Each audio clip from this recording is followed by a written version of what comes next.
بسم اللہ الرحمن الرحیم۔ السلام علیکم۔ مدینہ منورہ میں ایک نابینا عورت رہتی تھی جس کے گھریلو کام کاج کرنے حضرت عمر آتے تھے۔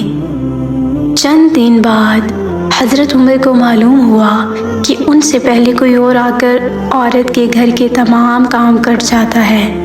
انہیں اشتیاق ہوا، یہ کون ہے؟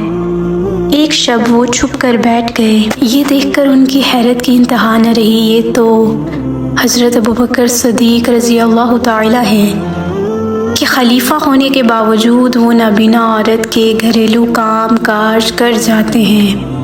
ابتدائی اسلام میں سب سے زیادہ شفقت اور رحمت والے حضرت ابوبکر صدیق ہی تھے۔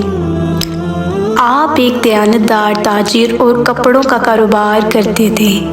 آپ شروع ہی سے نرم دل تھے، غریبوں اور مسکینوں کا خیال کرنے والے تھے۔ جب اسلام لائے تو اپنا سارا مال اللہ کی راہ میں خرچ کر دیا۔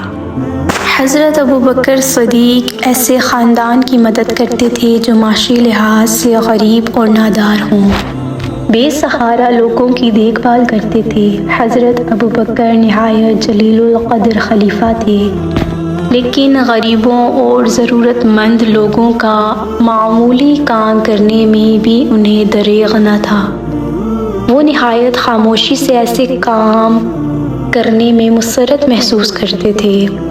مسند خلافت پر جلوہ افروز ہونے سے پہلے آپ محلے کی لڑکیوں کی بکریوں کا دودھ دھوتے تھے۔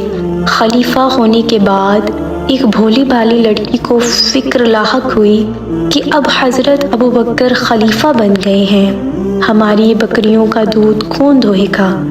حضرت ابوبکر نے سنا تو فرمایا، اللہ کی قسم میں اب بھی بکریوں کا دودھ دھوؤں گا۔ خلافت مجھے خدمت خلق سے باز نہیں رکھ سکتی۔ سبحان اللہ۔